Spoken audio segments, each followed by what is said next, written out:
కర్నూలు జిల్లా గోనెగండ్ల మండలం చిన్న మర్రివీడి దర్గాలో దారుణం జరిగింది. వైద్యం కోసం వచ్చిన రంగన్న అనే వ్యక్తి దర్గా దగ్గర అనుమానాస్పద స్థితిలో మృతి చెందాడు. కుటుంబ సభ్యులు దర్గా స్వామి వల్లే రంగన్న మృతి చెందినట్లు చెబుతున్నారు. ఆస్పరి మండలం హులగొందకు చెందిన రంగన్న కుటుంబానికి దర్గాతో సంబంధం ఉంది. ఈ నేపథ్యంలో స్వామి దగ్గర వైద్యం కోసం వచ్చాడు. పిశాచి పట్టిందని 3 నెలల్లో నీ భార్య చనిపోతుందని చెప్పాడు స్వామీజీ. దీంతో ఆందోళన చెందిన రంగన్న స్వామి దగ్గర వైద్యానికి ఒప్పుకున్నాడు. మొదట 20,000 ఇచ్చి కట్టు కట్టించుకొని స్వగ్రామానికి వెళ్లాడు. అక్కడ ఆరోగ్యం క్షీణించడంతో స్వామిని సంప్రదించాడు. స్వామి ఆస్పత్రికి వద్దు, దర్గా దగ్గరికి రావాలని చెప్పడంతో మరోసారి దర్గా దగ్గరికి వచ్చాడు. స్వామి మంత్రించిన నిమ్మకాయ నీళ్లు ఇచ్చినా ఫలితం లేక కుటుంబ సభ్యులు ఆస్పత్రికి తీసుకెళ్తామని చెప్పినా స్వామీజీ ఒప్పుకోలేదు. రంగన్న ప్రాణానికి తన ప్రాణమిస్తానని భరోసా ఇవ్వడంతో ఆస్పత్రికి వెళ్లకుండా దర్గాలోనే ఉండిపోయారు. రాత్రి రంగన్న చనిపోవడంతో కుటుంబ సభ్యులు స్వామిని నిలదీశారు. గ్రామ పెద్దల సమక్షంలో పంచాయతీ పెట్టారు.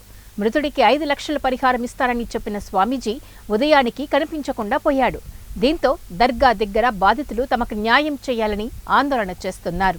ఆరోగ్యం బాగాలేకపోతే వేరే వాళ్ళ దగ్గర అంటే ఎవరో చెప్పింటే ఇక్కడ స్వామి బాగా చూస్తాడంటే ఇక్కడికి మా వదిన వచ్చింది. ఇక్కడికి వచ్చిన తర్వాత కొంచెం వారాలు తిరగాలని తిరిగిచ్చినాడు. తిరిగిచ్చిన తర్వాత నీకు బాలే చూడు, కాళ్ళు నస్తాయి, చేతులు నస్తాయి కదా, 3 నెలల్లో నువ్వు చనిపోతావు అన్నాడు. కొంచెం పూజ చేయించుకోవాలా, ఖర్చు అవుతుంది అని అన్నాడు ఆయన. అనిన తర్వాత ఆమె వచ్చి భర్తకు చెప్పింది, ఏమి ఇట్లా అన్నాడు స్వామి, ఇట్లా పూజ చేయించుకోవాలంటే ఇట్లా 30,000 ఖర్చు అవుతుందంట, మరి ఎలాగ నాకు 3 నెలల తర్వాత నేను చనిపోతాను అన్నాడు. మరి దీనికి ఏం పరిష్కారం అంటే, నీకంటే నాకేమి ఏది ఎక్కువ ఉందిలే అని 30,000 ఎక్కడో అప్పు తెచ్చి స్వామికి ఇచ్చినాడు. ఇచ్చిన తర్వాత ఏం స్వామి ఎలాగంటే, మేము ఒక 4 రోజుల తర్వాత వస్తాము, మీరు డబ్బులు ఇచ్చిపోతే పూజ అన్ని సామాగ్రి తీసుకొస్తామన్నారు.